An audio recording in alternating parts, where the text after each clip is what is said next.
El diseño... ¿Pero qué pregunta? ¿Qué va a ser el diseño? Pues no lo sé. Diseñar es pensar antes de hacer. Hacer posible lo imaginario. Poner orden en los elementos que componen un objeto. A mejorar nuestra relación con lo que nos rodea. Es hacer las cosas bien hechas. Yo considero que el diseño es un arte de objetos en uso. Si funciona bien, si hace bien su trabajo, se supone que tiene un buen diseño. Tenga mucha estética o no la tenga, que sea esencial. Son cosas con sentido común. El buen diseño es el que cumple una función. Es la herramienta que me sirve para poder comunicar con las personas que me tienen que comprar o que tienen que usar nuestros productos. El diseño es una apuesta. Todo aquello que mejora un objeto existente. Es comunicación visual.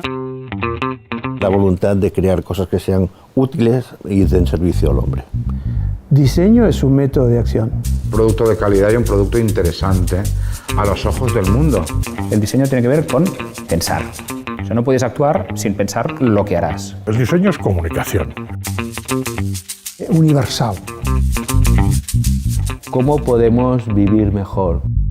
Es una muy buena herramienta para poder buscar una diferenciación. Un algoritmo de muchas variables. Es una expresión de gusto.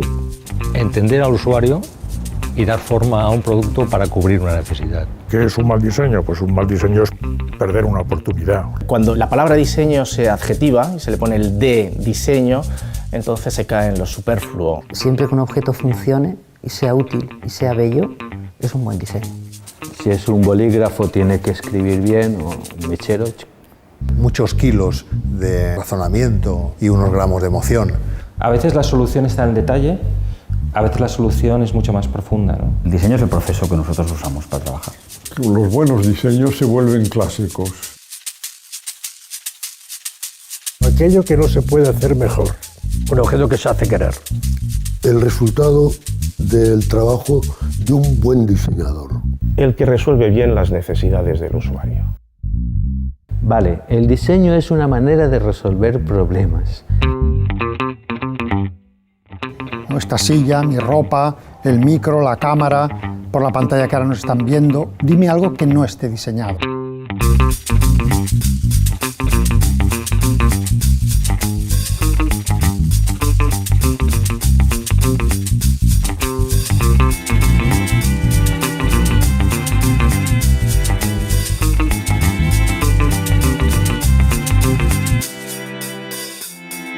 Bueno, la innovación, al fin y al cabo, es crear productos y servicios y procesos distintos, ¿no? y diferentes que aporten cierto valor a la industria y a las personas, ¿no? Y el diseño, al fin y al cabo, es crear y solucionar problemas que hay en la industria, ¿no? Entonces hay un vínculo muy estrecho entre lo que es innovación y lo que es diseño, ¿no? Se está confundiendo innovación, que tiene que añadir algún valor positivo nuevo, con novedad, que basta romper algo, girarlo, ponerlo de otro color y ya es nuevo, llama la atención, y eso creo que es un peligro. Ahora hablamos de innovación porque las empresas asocian a la innovación a incrementar su competitividad, pero la innovación es algo que no es nuevo. Es decir, una empresa que ha sobrevivido durante 100 años es porque ha ido innovando continuamente. El diseño es un factor fundamental para entender nuestra historia moderna como país y sociedad industrializada. España se incorporó tímidamente como productor de bienes industriales a finales de la década de los años 20. Entre la producción industrial que incorporó sabiamente el diseño, destacó la empresa hispano-suiza, dedicada a la fabricación de automóviles, una de las innovaciones que revolucionó de manera más radical nuestra vida, desde la configuración de las ciudades a nuestra medida del tiempo y las distancias. La implantación de la red de Telefónica Española o la construcción del Metro de Madrid son otros buenos ejemplos de esfuerzos tecnológicos y de ingeniería de nuestro país. Antes de la Guerra Civil Española, yo creo que hay el primer germen del diseño español. Podemos hablar del grupo Gatpac, de los diseñadores racionalistas.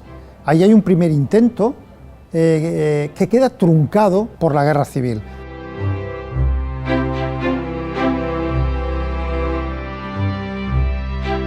No volvemos a poder hablar de diseño con propiedad hasta los años 60, finales de los 50. El diseño italiano es el inspirador de lo que está ocurriendo hoy en día, y precisamente en Italia todos los diseñadores que empezaron procedían de la arquitectura, porque la carrera de diseño no estaba arreglada, no estaba normalizada. La Fregona es un diseño español que ilustra este momento. Por ingenioso, modesto, pero de gran impacto. Se empezó a fabricar en 1956 por Manuel Jalón.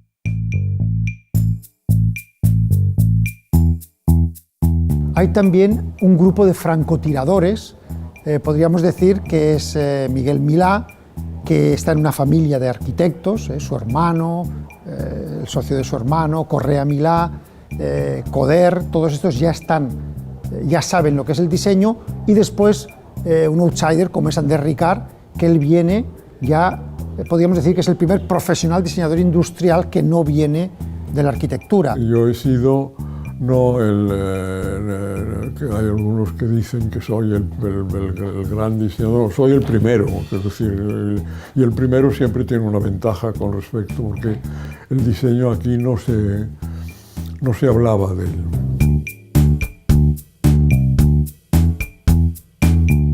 Yo hice cosas antes sin saber que esto era diseño, pero como diseñador empecé el año 61.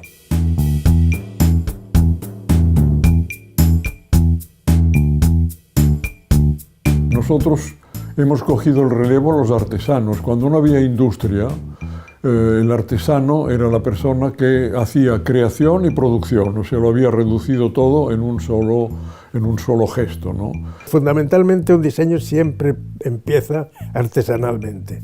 La maqueta, si no existiera la artesanía, no existiría el diseño. Cuando ha venido la industria, ¿quién iba a sustituir esa parte creativa que tenían los artesanos? Bueno, pues tenían que ser una nueva profesión. Empezó siendo por arquitectos, etcétera, que no había nadie más, digamos, ¿no? Los arquitectos. Pero luego se vio que una cosa era la arquitectura y otra cosa era el diseño de objetos, de lo que hoy se llama diseño de productos. El tren Talgo fue un granito entre nuestros primeros diseños, que supuso un esfuerzo colosal para la España de los años 50 y en el que confluyeron innovación, diseño, capacidad industrial, ingeniería, oportunidad política y voluntad de progreso. Fue en esta década cuando se implantó la factoría de la SEAT en la zona franca de Barcelona, donde se empezaron a fabricar los primeros 600, todo un símbolo de la época. Más sofisticados, rápidos y admirados fueron los deportivos Pegaso, aventura insólita, aunque desgraciadamente fuera del alcance del bolsillo de la gran mayoría de los españoles. En la Exposición Internacional de Automóviles celebrada en el Madison Square Garden de Nueva York, el jurado ha concedido la Copa de Honor a la marca española Pegaso. Así queda oficialmente reconocido el éxito del automóvil, calificado por la prensa técnica como el máximo exponente europeo en América. La construcción del Pegaso y todos y cada uno de sus detalles, tanto técnicos como suntuarios, han cautivado a los visitantes del certamen. Las grandes empresas no se interesaban en aquel momento por el diseño, primero porque ignoraban que existía. Aquí en España lo que se hacía era comprar productos de fuera, copiarlos y venderlos dentro de España. Y no pasaba nada. Y por eso, digamos, no había esa cultura del diseño que hay ahora. ¿Quién dijo que inventen ellos? ¿Os acordáis? Alguien lo dijo en la época de Franco. Que inventen ellos. Es decir, esta desidia. Hay que tener en consideración que España exportaba, y exportaba mucho, y exportaba naranjas, nada más que naranjas. Aquello fue el principio y el origen de las divisas que entraron en el país y que luego el turismo de inmediato hizo crecer de forma decidida. La recuperación económica vino acompañada de un lento aperturismo propiciado entre otros factores por el turismo y la emigración fundamentalmente a países europeos. Se produjo un avance significativo en la industrialización española, principalmente en Barcelona, Madrid y Vizcaya, provocando fuertes movimientos migratorios a estas zonas cuya consecuencia fue un crecimiento espectacular y poco planificado de sus núcleos urbanos. La vida de muchos españoles pasó a ser urbana, rodeada de bienes de consumo austeros, de fabricación nacional y diseño muy sencillo. La España de los años 60 y 70 no es muy proclive a que se pueda hacer nada radicalmente nuevo. De hecho, es un tiempo en el cual se hacen cosas muy sencillas con una tecnología muy baja. La lámpara TMC de Miguel o la TMM de Miguel Milá, pues bueno, son la esencia misma de lo que es una lámpara, lo tienen todo de una forma simple, sensata. Estando sentado aquí,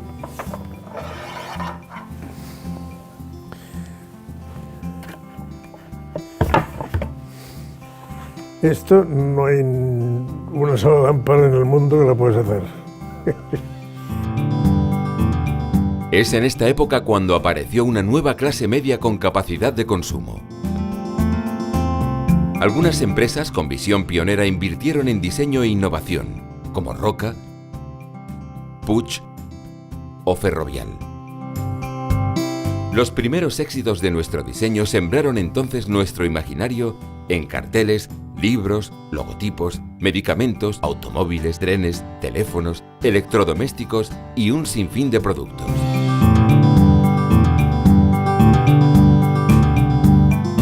Hay cambios que son muy rápidos, muy contundentes, por ejemplo, proceden de la industria editorial.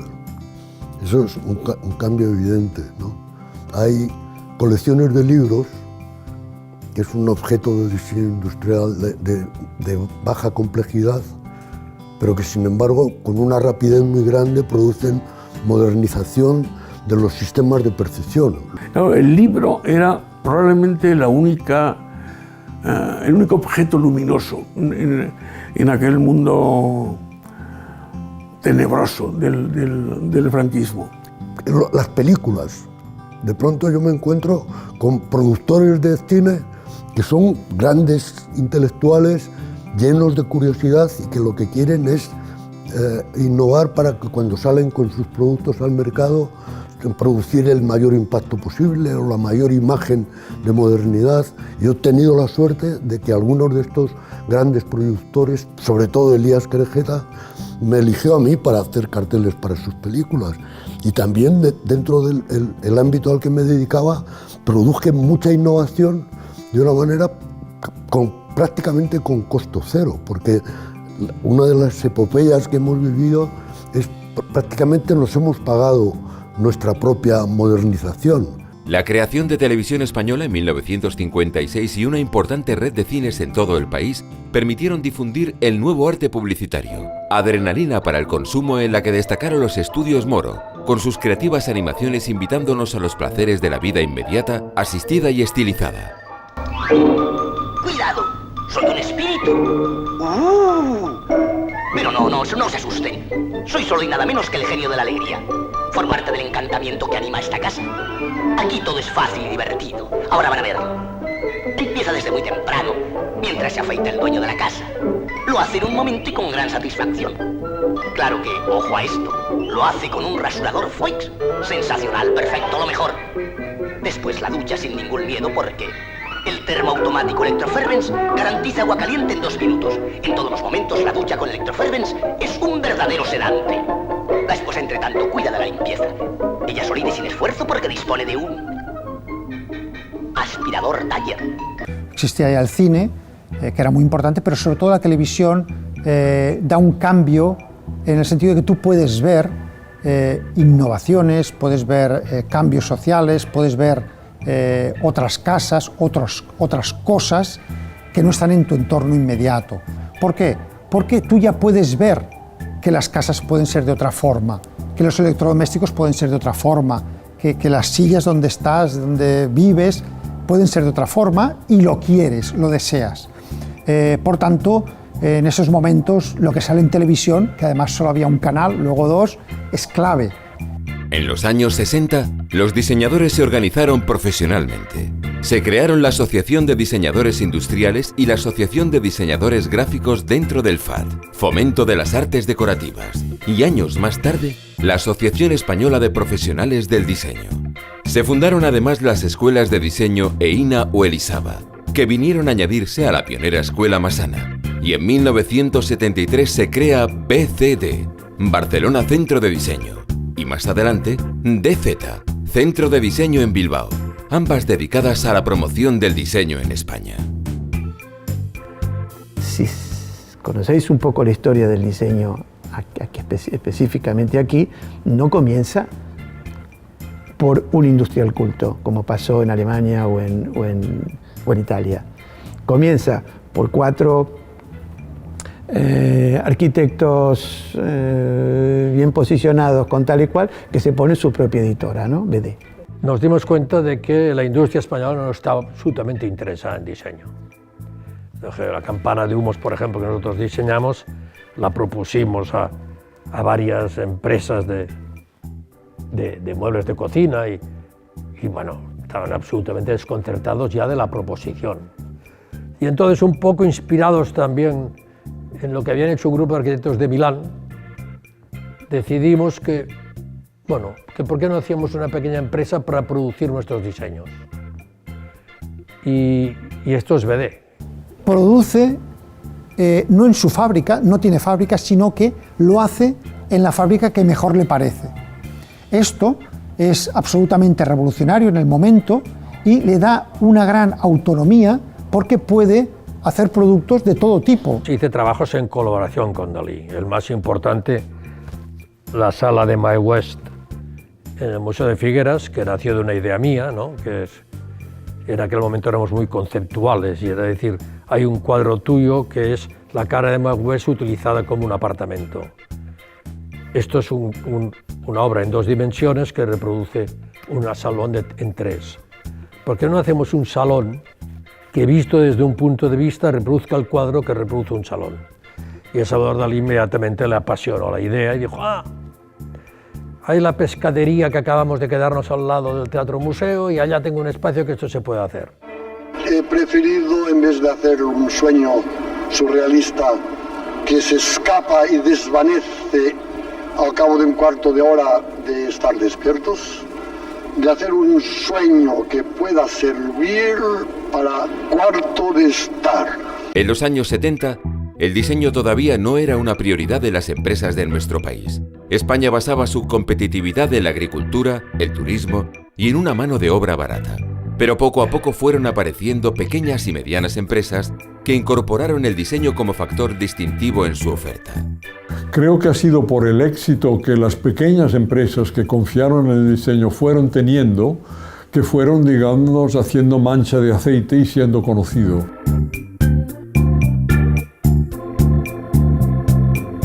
Que estamos hablando en el fondo de minorías, ¿no? Una minoría de diseñadores trabajando para una minoría de empresarios que tenían los atributos necesarios para producir la innovación de una manera natural y rápida. Cuando Camper nace sin estructuras productivas propias para centrarse en lo que considera que aporta más valor, ¿no? Que es el diseño y de alguna manera la comercialización, ¿no? Creo que eso es una cosa que en su momento quizás en el mundo anglosajón era un poquito más común, pero es verdad que era bastante rompedor y que ha marcado un poco el modelo de empresa, ¿no? ¿Qué hicieron? Pues precisamente buscar un diseñador de calzado que supiese hacer algo innovador, Guillem Ferrer. Un experto en cómo vender cosas, Fernando Amat, de Vinson. Él hace las primeras tiendas, mucha gente no lo sabe. Es el que dice, no, el producto es el protagonista, no hagamos cosas raras. La gráfica, Carlos Rolando, un gran grafista que hace el logotipo. Fíjate si hay diseño metido ahí. No podría haber más. Con la llegada de la democracia se inició un proceso radical de cambio y prosperidad del país en el que el diseño tuvo un papel clave. la transformación, pero no sustancial y esencial, se produce en la transición. La transición significa que a la clase política, es decir, a la gestión de la cosa pública, acceden unos nuevos profesionales jóvenes con el proyecto de construir una sociedad moderna, es decir, una sociedad libre y abierta. A partir de ese momento es cuando también el gobierno empezó a interesarse, digamos, por utilizar el diseño dentro de sus políticas económicas y de imagen. El primer gran programa de identidad corporativa que se desarrolla en España lo hace un ministerio, que es el MOPU, el Ministerio de Obras Públicas. No lo hace un banco, ni lo hace una gran compañía de seguros, ni lo hace un ministerio. Un montón de instituciones en España que de repente tomaron nuevos aires, hicieron productos muy buenos. Pues realmente en un momento dado notamos que eso funcionó.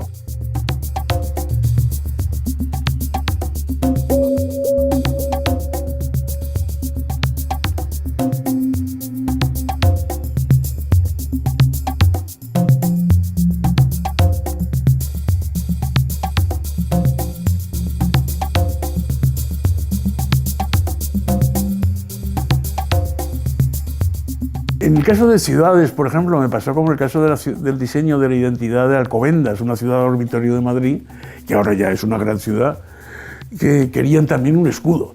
Entonces estuvimos buscando, pero no había modo de encontrar ni una piedra de un pasado que permitiera construir a partir de ahí un escudo. Y entonces lo que hice fue el diseño de un escudo que no tiene nada. No tenían pasado y lo que sí tenían era futuro. Sí, para la Comunidad de Madrid me encargaron el sistema de identidad visual de la comunidad misma, que incluía necesariamente la bandera y un escudo heráldico. Barcelona, yo creo que en esos años acuña un concepto que hoy es esencial en todo el planeta, y es el concepto de espacio público. Barcelona da una importancia al espacio público que le lleva a pensar en el suelo del espacio público, a los jardines del espacio público, los elementos urbanos, cómo tiene que ser un banco, cómo tiene que ser una farola, dónde tiene que estar puesta una papelera, cómo ha de ser un bordillo, etc.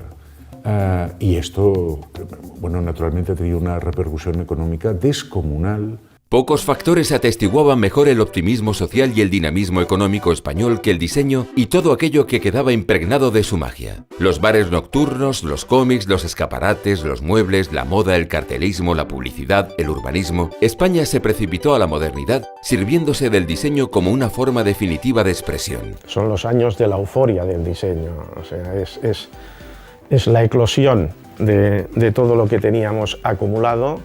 Es la intervención de un lenguaje renovado de Memphis en Italia, es la aparición pública de Philippe Starck como número uno del diseño mundial, es la decidida voluntad de la sociedad española por ser definitivamente moderna, y entonces estamos en primera línea los diseñadores atendiendo estos deseos. En los años 80 yo recuerdo que acababa de dejar los estudios y mucha gente me preguntaba ¿qué has estudiado? ¿Qué haces? Yo decía diseño gráfico y nadie tenía ni idea de lo que era, ¿no? Pero por suerte, pues bueno, alguien de la prensa debió empezar, luego se convirtió en un boom de la prensa, decidió informar sobre el diseño, ¿no? Era una carrera que era nueva para todo el mundo y era algo muy noticiable, ¿no? En esos años, me atrevo a decir, que se hacen las piezas icónicas de lo que luego entenderíamos como diseño español. De esos años es pues, la silla Toledo y el taburete del Mariscal, pero también la silla varios del Tusquets. La expresión era el mayor valor que portaban los objetos. Creo que algunas cosas, exactamente el manolete, y luego la silla Rothko fue una manifestación espontánea, ingenua, repito, de mi visión de lo ibérico, ¿no? Como inmigrante. En los años 80 seguramente pues surgieron una serie de diseñadores que pensando que hacer un producto pues diferente era suficiente para que ese producto tuviese éxito. Bueno, eran unos años de experimentación, ¿no? Era algo que había estado totalmente contenido, entonces aparecieron estos diseños imposibles, ¿no? El tema era la expresión donde casi diría que el todo vale. Lo importante es que las cosas fueran diferentes. Esto los italianos aquí sí que nos dieron una lección. Ellos presentaban en los 80 las animaladas de Memphis, del grupo Memphis, de Sochas, de Mendini, pero al mismo tiempo hacían una producción muy seria de productos vendibles y publicaban una cosa pero vendían la otra. Los bares de diseño en Barcelona fueron un fenómeno muy sintomático de esta nueva sociedad. Fueron el centro de una nueva vida nocturna en la que todo el mundo quería ser visto. La gente descubrió los bares como un sitio para ir a buscar trabajo, por ejemplo, comunicar lo que uno quería hacer y otros lo que les hacía falta que les hiciesen, lo cual se convirtió en una especie como de encuentros pues para nuevas parejas y para nuevos trabajos. Una cosa básica fue la luz. La luz, la gente descubrió que en los sitios no se trataba de verte, sino se trataba de que te viesen. Las luces pasaron de ser de espacios como domésticos, como antes eran como de teatros o salones de té, y pasaron a ser platós. Un conocido de Valencia me dijo, oye, he alquilado un local muy grande y quiero hacer un bar musical. ¡Wow! ¡Qué bien! No, pero quiero que me lo hagas tú. ¿Dónde se compran taburetes y cosas así, no? Y fuimos a un sitio y dijo, a mí no me gustan todos estos taburetes, son como... Pues diseña tú uno, y es el taburete dúplex, ¿no? Fenómenos contraculturales como la movida madrileña fueron escaparate de aquella sociedad que se asomaba a la modernidad. Eso que cuentan de que en los 80, porque éramos unos desmadrados, pues sin duda, porque claro, toda esa edad pues todo el mundo era desmadrado, pero éramos muy trabajadores. Estábamos en el sol a las 3 de la mañana planeando que ibas a hacer una cosa para unos decorados que iba a hacer uno al día siguiente, y venía uno que iba a hacer las fotos y el otro que iba a hacer no sé qué. O sea, estabas todo ese mundo de estar en movimiento, lo que te permitía era estar cerca de la gente más creativa, y eso pues era todo un ejemplo. Tú veías el tema del diseño que hacían en Madrid y decías, esto es imposible, o sea, quiero decir, estos tipos, ¿cómo son capaces de hacer esto tan duro, ¿no? Cuando llegabas a Madrid y veías las publicaciones o veías la gente por la calle, yo recuerdo el punk, la gente en Madrid arrasaba, o sea, era una cosa que era extraordinaria, mientras que aquí en Barcelona era una cosa muy discretita, muy normalita. Mi entrada dentro del mundo del diseño fue muy atípica, entré por la época punk, en el mundo de las camisetas, en el mundo a través del mundo de la música. Digamos que era una puerta bastante lateral, pero era la que a mí me había acercado al diseño, las portadas de los discos, las portadas de los libros.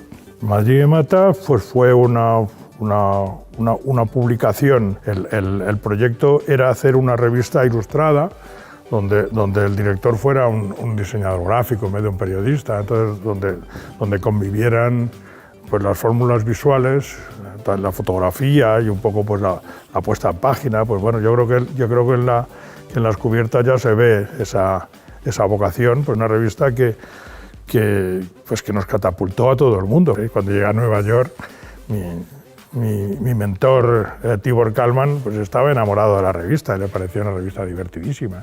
Y a mí que él estaba haciendo Colors Magazine, que era lo más innovador del mundo, y a mí me parecía un chiste que le gustase el Madrid de Mata.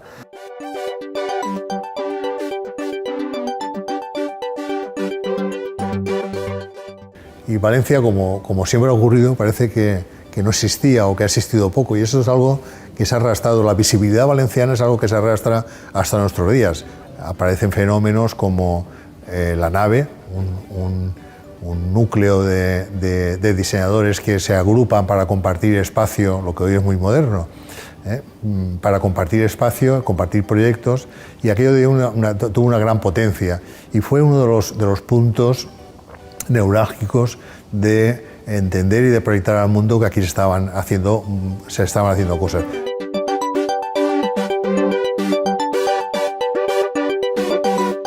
En 1985 yo andaba buscando un mueble que su sola presencia fuera significativa. Inicialmente incluso ni nuestra red comercial creía en este producto, pero la fuerza del diseño es la que ha hecho posible el mantener durante tantos años este producto en el mercado.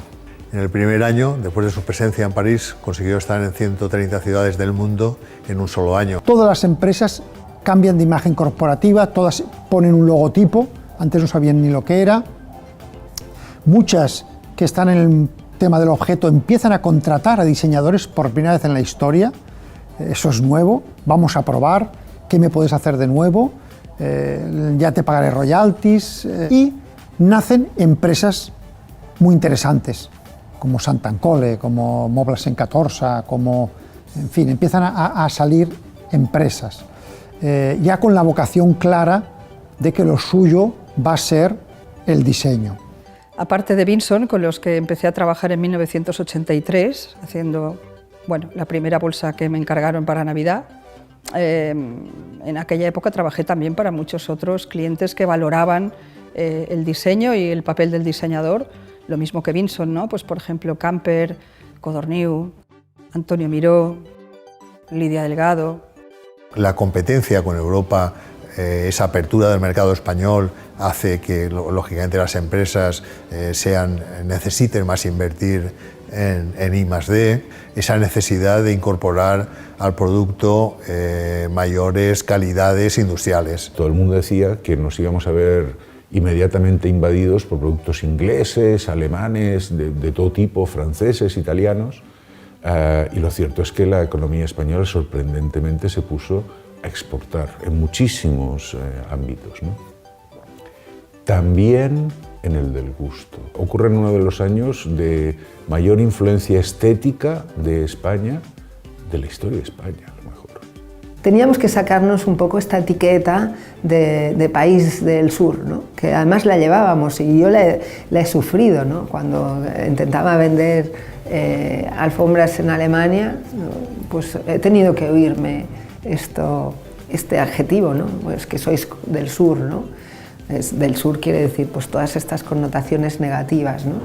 Que ahora ya a nadie se le ocurriría decirlo, ¿no? Pero hemos tenido que salvar todo esto. En 1987, el Ministerio de Industria y BCD, Barcelona Centro de Diseño, instituyeron los Premios Nacionales de Diseño con objeto de contribuir al impulso y a la extensión de la cultura del diseño en todos sus aspectos. En 2011, se incorporaron los premios a la innovación, pasando a denominarse Premios Nacionales de Innovación y de Diseño, que en la actualidad otorga el Ministerio de Economía y Competitividad. Con ello, se quiso reconocer la interacción entre ambas actividades como pieza clave para el desarrollo económico. Los Premios Nacionales de Diseño yo creo que fueron un invento extraordinariamente interesante.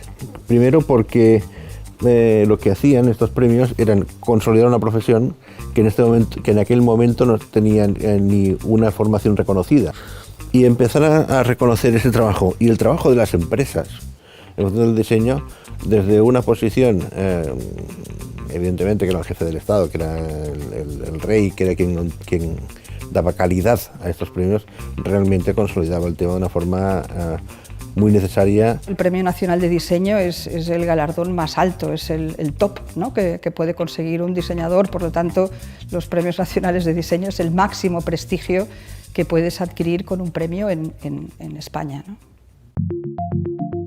En el año 1992 se celebraron las Olimpiadas de Barcelona, la Exposición Universal de Sevilla y la Capitalidad Cultural de Madrid. Estos eventos fueron clave para el reconocimiento del diseño español a nivel internacional. Las Olimpiadas fueron un ejemplo radical en creer en el diseño y además dio sus frutos con un gran éxito.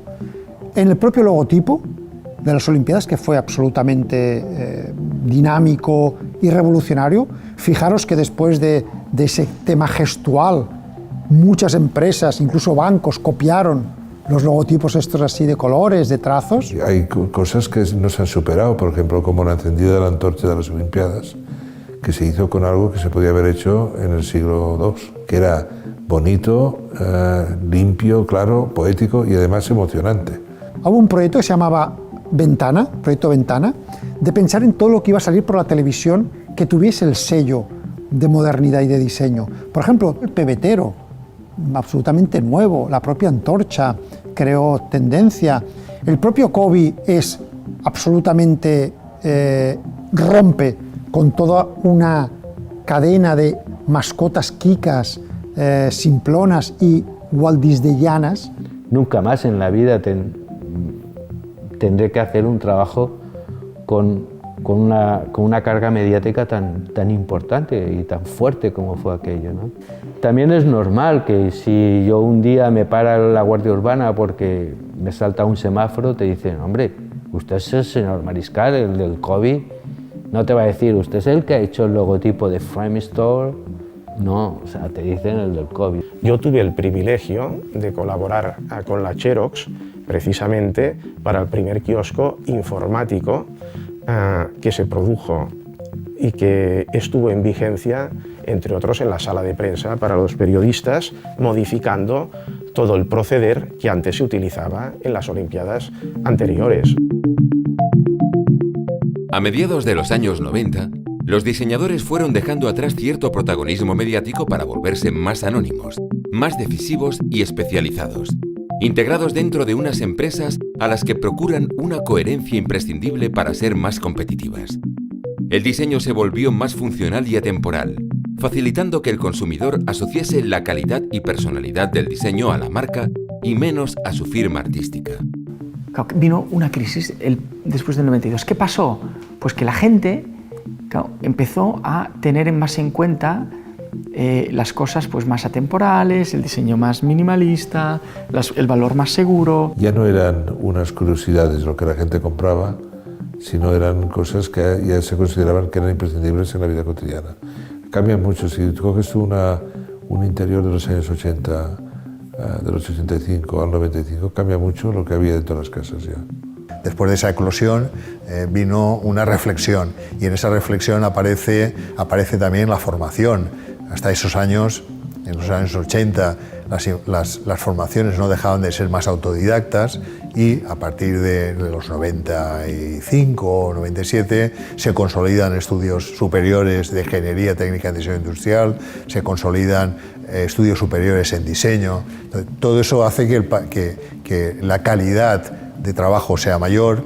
Era una profesión novedosa, una profesión que se puso muy de moda, que todavía está muy de moda, y creo que entre los que estaban antes que yo, los que estuvimos entonces y los que seguimos estando, pues hemos conseguido otra vez que la profesión no deje de ser un misterio, ¿no? Internet realmente cambió las cosas en nuestra profesión, ¿no? Facilitó mucho la búsqueda de información, que eso es algo importante para los diseñadores, ¿no? Tenemos que documentarnos. También se expandió nuestra profesión, se empezaron a diseñar webs, a hacer motion graphics, se creó toda una rama en nuestra profesión que es como una especialización muy concreta en diseño. La empresa no toma conciencia de la importancia del diseño o de entender bien lo que es el diseño, que esto es una cosa, y las necesidades que tiene ella, yo creo que hasta los años 90. Las empresas en los 90 hacían las cosas mejor que en los 80.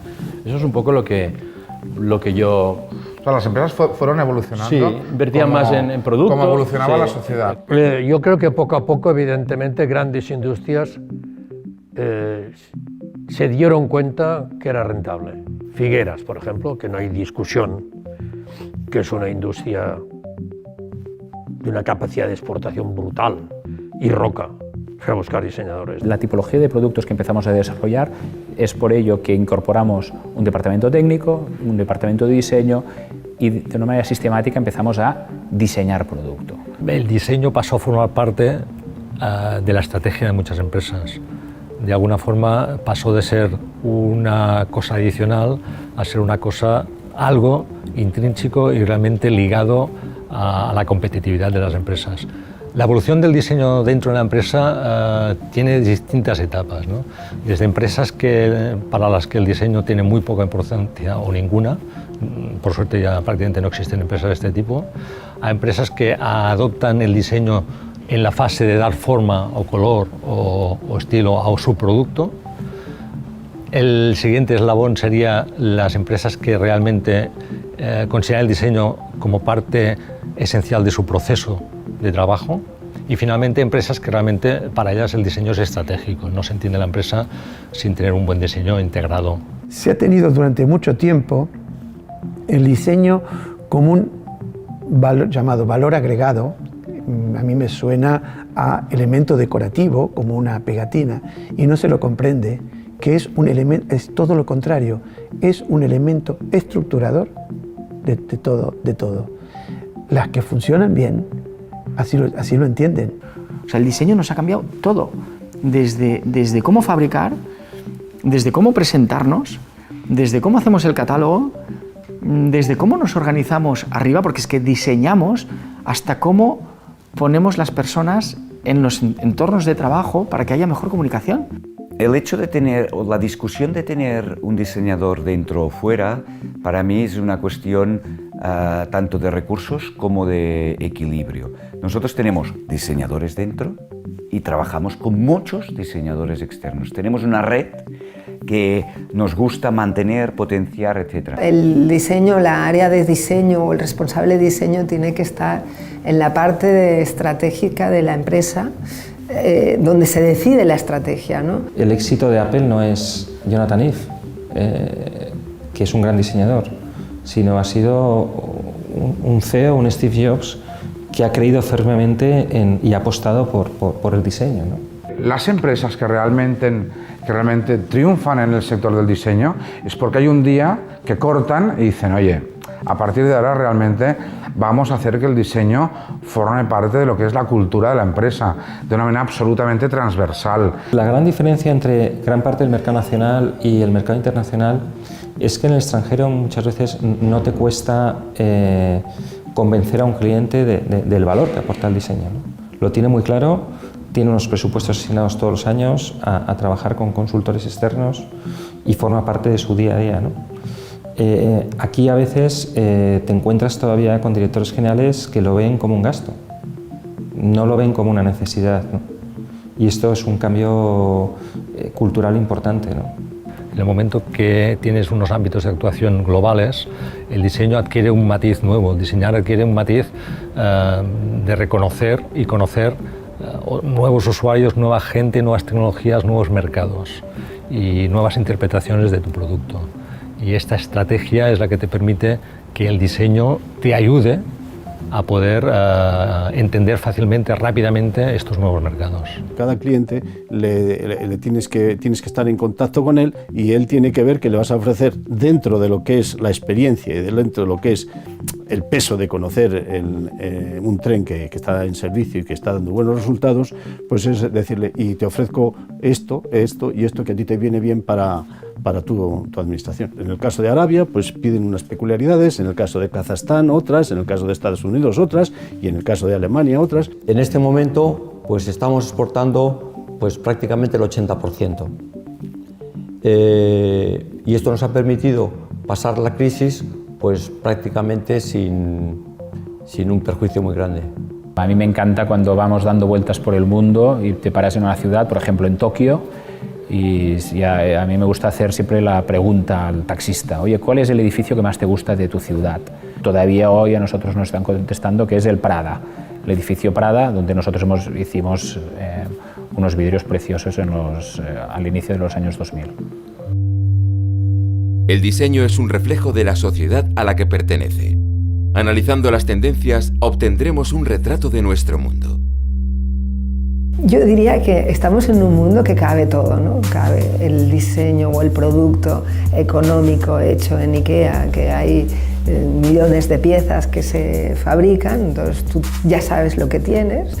El diseño muy caro, que hay muy poca gente que pueda acceder, y después que es el diseño que uno tiene que ir descubriendo y que está en las ciudades y que está en las pequeñas tiendecitas a veces, ¿no? A nosotros nos acompaña IKEA, o sea, quiero decir, nuestro producto quizá es de un precio mayor, es más elaborado, tiene más pasos, o sea, pero bueno, son productos en los que una vez has tenido un ambiente como el de IKEA, poco a poco va subiendo el nivel. Yo creo que a nosotros nos ha ayudado a divulgar el mundo del diseño. Con estos países emergentes y que están surgiendo, nuevos ricos en Rusia, en China, en todas partes, el diseño se ha dividido también, o sea, sigue habiendo ese diseño, digamos, contenido, ese diseño útil, ese diseño funcional, pero hay un diseño, digamos, escultórico, desmadrado, que convive con el otro. Si entras en la web de BD, pone Art and Design. Y ya desde el principio lo cortas, porque es que comprendemos que incluso las tiendas son otras. Esto es para una galería de arte. Y el cliente es otro, y el precio es otro. Está numerado, y es limitado. Y aquí dentro del cajón hay una plaquita que garantiza qué número tiene. Y es otro. Esto está hecho con pan de oro. Es un mundo diferente. El diseño se ha convertido en un factor determinante a la hora de afrontar la sostenibilidad. Las empresas son cada vez más responsables social y ecológicamente, respondiendo a demandas de un usuario más comprometido y que entiende las implicaciones que se derivan de sus elecciones. Hoy en día el usuario reclama sostenibilidad. Ya no es algo que las empresas deban ofrecer por simple seguimiento de mercados, realmente es que el usuario pide, solicita y quiere estar informado sobre, por ejemplo, el consumo de los productos. Ya que estamos en una sociedad consumista capitalista, el usuario tiene por primera vez en la historia el conocimiento de poder transformar la sociedad con una cosa tan tonta como la compra. Sabemos que los aparatos electrodomésticos tienen certificado de defunción adelantado. No estamos viendo los vehículos. Es así. Entonces hay una gran contradicción, digamos, en la base del sistema, es decir, entre ecosostenibilidad, entre sostenibilidad y avaricia. Es decir, este es el problema. Es mucho más rentable que la obsolescencia se produzca en los gustos, sino en los productos. Antes de que el producto finalice su vida, se han derivado los gustos y se generan necesidades nuevas, con lo cual es el propio consumidor el que determina la vida del producto en función de los gustos que vienen predeterminados. Desde el momento en que hacemos productos de calidad y que van a estar mucho tiempo contigo, estamos un poco proponiendo que el consumo sea un consumo responsable. En lo editorial, claramente, el producto que era de consumo y que se tiraba y que se reciclaba está derivando claramente al online, ¿no? A la consulta en pantalla, ¿no? No solo en pantalla, sobre todo la consulta en teléfono. Y no hay nada más ecosostenible que fabricar localmente, ¿no? Para distribuir pues en zonas más locales, quizás, le diría yo. En el fondo no hay nada más eco, porque al final si tú piensas gente que tiene que fabricar algo en China, trasladarlo a Europa, para luego retrabajarlo, para luego enviarlo a la otra parte del mundo, al final todo esto también se genera polución, contaminación. Hace 30 años estaba exponiendo yo en Copenhague y me vinieron unos orientales a ofrecerse para fabricar. Y yo les dije, ¿pero qué puedo vender allí? Y me dice, no, allí no se puede vender nada. Digo, pues entonces no tengo ningún interés. Es que usted va a ganar más dinero. Y digo, no, ya gano suficiente. Y insistían, y al final les dije, bueno, si ustedes me hacen los productos allí, ¿qué hago yo con mis obreros? Y dice, no, nosotros somos sus obreros, usted no necesita obreros. Y digo, bueno, pues si yo despido a mis obreros, ¿quién me comprará las sillas? Es decir, ¿qué es lo que ha pasado? Se ha deslocalizado y si los trabajadores europeos, los trabajadores occidentales no tienen trabajo, pues la economía no funciona. Tuvimos un gran problema con un distribuidor americano que copió nuestro producto, se fue a fabricarlo a China. Aquello nos significó un gran perjuicio, se desencadenó pues una crisis financiera en nuestra compañía y llegamos a prácticamente a un punto en el que estuvo la compañía a punto de desaparecer.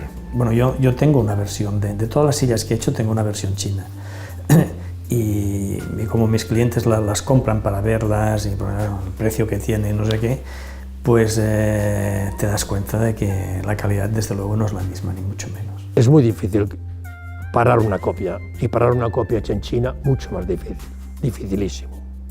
Nadie lo consigue. Los objetos de Aion más comerciales, como el Shell, aquel, ya están produciéndose en China. No tenemos manera de frenarlo. Nosotros somos muy exigentes en la defensa de nuestro derecho de edición frente a cualquiera.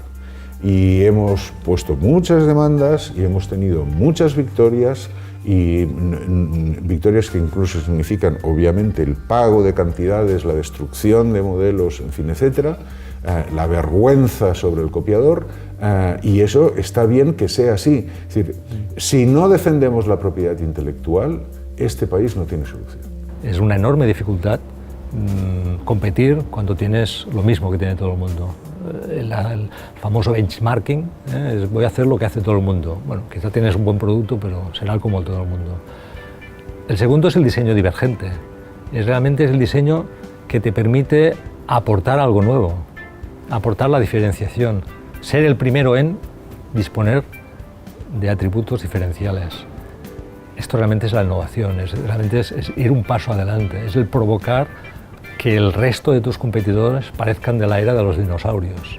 Este salto, el diseño divergente, el provocar la divergencia, eso es realmente lo que da valor a las empresas. A nadie se le ocurre para ser realmente líder en un mercado o líder en tu categoría de producto, estás enfocado solamente al producto convergente. Tienes que tener producto divergente. Para nosotros la innovación es invención más valor en la compañía, impacto en el P&L, bien por nuevos negocios en la compañía o bien por eficiencia en los negocios existentes. Hoy tienes que tener para poder innovar y utilizar el diseño como una herramienta diferenciadora, tienes que tener autoconocimiento de nuevos sistemas de producción, nuevos materiales, nuevos acabados que se pueden aplicar a la industria, y esto lo que te requiere es tener un equipo más multidisciplinar y también seguir aprendiendo permanentemente. Cuanto más innovador eres, más innovador te vuelves, porque también te vienen los inventores a presentarte inventos, y cuando ves que hay alguno que puede solventar una necesidad que puede venir en el mercado, es entonces cuando desarrollas un producto para poder innovar otra vez. La inversión en innovación lo que produce es una mayor eficiencia y, en definitiva, mayor competitividad a las empresas, las hacen pues mejores. Es una inversión que ha de hacerse a largo plazo, hay que creer en ella, porque hay que probar mucho, hay que probar muchos proyectos para obtener los buenos, y creo que habría que aumentar las inversiones en innovación. No es fácil, ¿no?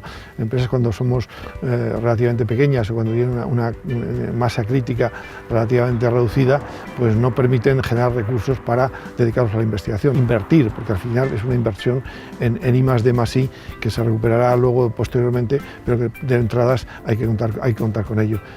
Hay una gran diferencia en lo que es cambiar para innovar, que lo que vas a hacer es mejorar la vida de las personas, y la otra cosa es cambiar un diseño porque tienes que vender más y porque necesitas cambiarlo porque aquella tienda necesita que el mango sea distinto para poder decir new. Aquí es donde para mí hay la gran disfunción. Estamos innovando continuamente porque nuestro objetivo no es qué es lo que quiere el cliente, ¿no? Sino qué es lo que podemos ofrecer al cliente, qué le podemos dar al cliente que él o al usuario que él aún no sabe que lo puede tener, ¿no? Y entonces siempre vamos como muy por delante, ¿no? La pregunta ¿y por qué? A mí me ha abierto muchísimas y me ha dado muchas oportunidades de pronto decir, esto que ya está consolidado y tomado como que naturalmente es así, de pronto das un paso atrás y dices, ¿y por qué? Y empiezas a analizar aquello y ves que no necesariamente es así. Eso es una cosa pura inercia o pereza, tal, pero podría ser de otra manera. Que eso es lo que hace nuestro trabajo. Es decir, como proyectistas no hacemos lo que la gente quiere, sino que proponemos lo que la gente podría querer, que es una cosa muy distinta. Yo creo que el diseño siempre va vinculado a una industria, ¿no? Entonces, en España ha habido ciertas industrias que han cogido mucho prestigio a nivel internacional, ¿no? La moda es una de ellas, es decir, grandes marcas como Zara o como Camper pues han ayudado a posicionar el diseño español como un referente, ¿no? En el sector cerámico también España es un referente, ¿no? El producto español, tanto en Europa como en Estados Unidos como en Asia, que seguramente es de los mercados más interesantes porque es donde hay más población y seguirá habiendo más en los próximos años. Yo creo que la imagen de España y la imagen del diseño de España creo que sigue siendo una imagen fuerte. El diseño español yo creo que está a una gran altura. Ha mejorado muchísimo el diseño en España y se hacen cosas muy buenas. La sensación que tiene el mundo es que en España se hace buen diseño gráfico. Incluso gente dice muy buen diseño gráfico. Lo notan viniendo a las ciudades españolas, lo notan paseando por Barcelona, paseando por otras ciudades donde notan que ha habido donde hay diseño gráfico, ¿no? y hay aplicación gráfica bien hecha, ¿no?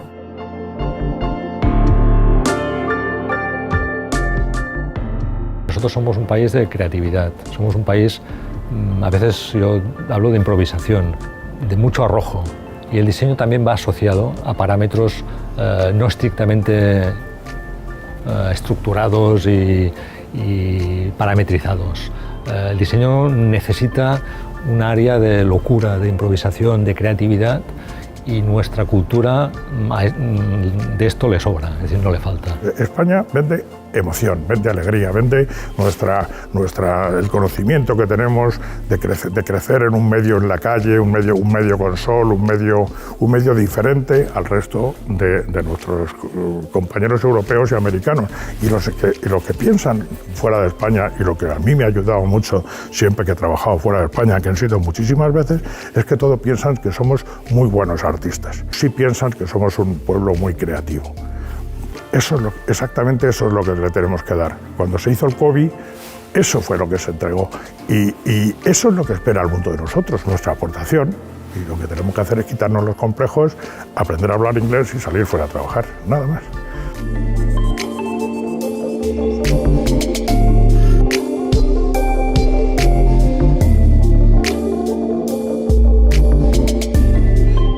Si la innovación y el diseño han estado y están tan presentes en nuestras vidas, cuesta imaginar por qué han sido unos grandes desconocidos hasta hace relativamente poco tiempo.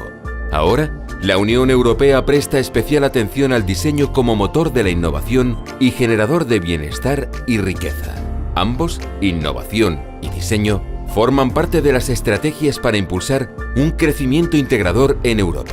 Hoy, los reconocemos y apreciamos. Sabemos que podemos esperar de la innovación y el diseño aportaciones cuyos beneficios alcancen a todos los ámbitos de la sociedad, procurando un futuro más sostenible y unas señas de identidad claras y originales.